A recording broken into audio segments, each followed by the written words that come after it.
একটা কথা আপনাদেরকে বলি,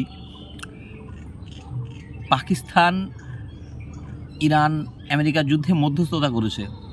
আর এই মধ্যস্থতা যদি হয়েই থাকে, গতকালও কিন্তু ইরান কয়েকটা জায়গায় বোম মেরেছে। ইসরায়েল বলে দিয়েছে লেবানন হুতি এদেরকে আমি ছাড়বো না, এদেরকে মারা আমি ছাড়বো না। তাহলে যুদ্ধবিরতিটা কোথায় হলো? ট্রাম্প 10 দিনের যুদ্ধবিরতি ঘোষণা করেছেন। কেন? তাদেরকে রসদ ফুরিয়ে গেছে? ছোট্ট একটি দেশ ইরানের মতো তাদের একটা দেশের কাছে হয়ে গেল দম শেষ। আমেরিকা, তোমার দম শেষ। আসলে সেটা নয়, এর মধ্যে অনেক গল্প আছে। পাকিস্তান হচ্ছে দালাল, পাকিস্তান থেকে কিছু মিডিয়েটর নয়।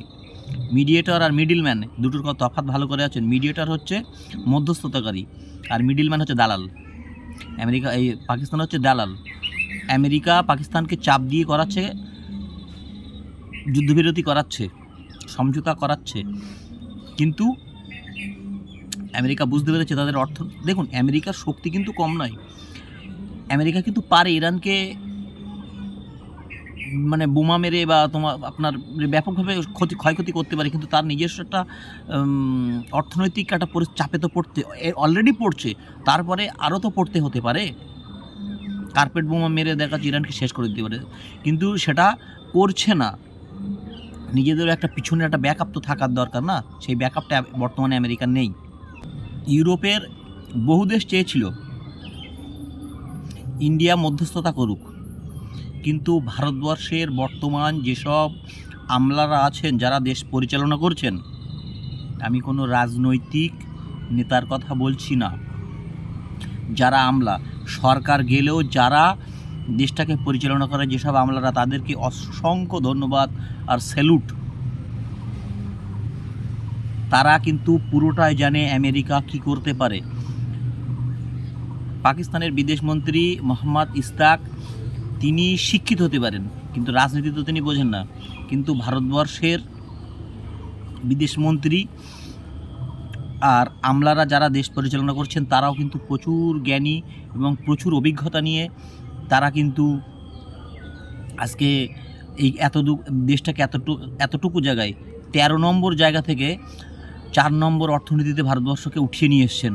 তাহলে কতটা পরিশ্রম আর কতটা অভিজ্ঞতা না থাকলে, কতটা দূরদর্শিতা না থাকলে এটা হয়। তারা জানে এই আমেরিকার ফাঁদে যদি পা দিই তাহলে আমার অবস্থা শেষ। ইউরোপের বহু দেশ চেয়েছিল যে ইন্ডিয়া মধ্যস্থতা করুক, কিন্তু ইন্ডিয়া যায়নি। পাকিস্তান সেই ফাঁদে পা দিয়েছে। আজকে এই পাকিস্তানের অবস্থা একদম পুরো স্যান্ডউইচের মতো। এদিক থেকে ইরান চাপ দিচ্ছে, ওদিক থেকে আমেরিকা চাপ দিচ্ছে। তাতে কি হচ্ছে? দেশের পরিস্থিতি খুব খারাপ। যুদ্ধ তো বিরতি করাতেই পারেনি, উল্টে দেশের আভ্যন্তরীণ অবস্থা আরও খারাপ। তো যাই হোক, এই যে যুদ্ধ পরিস্থিতি কোন দিকে গড়ায় আমরা নজর রাখছি। আর প্রকৃতপক্ষে 10 দিন কি সিজফায়ার হবে এটা আপনারা জানাবেন। এই যুদ্ধ পরিস্থিতিতে হরমুজ প্রণালী যে খুলে গেছে বা ইরান খুলে দিয়েছে, তার প্রমাণ কিন্তু নেই। আপনি গুগল করে দেখে নেবেন।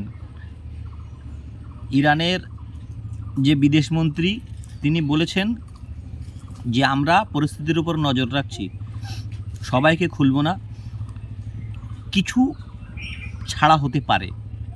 আমেরিকা বলছে ঠিক আছে, আমরা খুলে দিয়েছে, তোমরা যা খুশি করো, তোমরা চলে যাও। যখন কেউ আসেনি, খুলে দেয়নি, তখন ইরান বুঝতে পারছে যে সবাই বুঝতে পারছে না প্রকৃতপক্ষে কলেনি। ইউরোপকে ডেকেছিল সাহায্য করতে যে এসো হরমুজ প্রণালী খুলি। যখন কেউ আসেনি তখন ডোনাল্ড ট্রাম্প বলছে তোমাদের যা খুশি তোমরা করে নাও, আমাদের কাজ আমরা করে দিয়েছি, তোমাদের খুশি তোমরা যা খুশি করে নাও। বোঝো ঠেলা। এই মুহূর্তে পরিস্থিতি খুব খারাপ, কিন্তু কেউ বিচলিত হবেন না, স্ট্রং থাকুন, সারা বিশ্বের দিকে নজর রাখুন তাদের কি অবস্থা আর আমরা কি অবস্থায় আছি। মনে হয় একটুখানি বিচার করলে বুঝতে পারবেন যে আমরা অনেকটা সুখে আছি, অনেকটা শান্তিতে আছি। এর কারণ হচ্ছে প্রকৃতপক্ষে দেশ পরিচালক আর কিছুই নয়, দেশটাকে সুস্থভাবে পরিচালনা করছে বলে এই অবস্থা।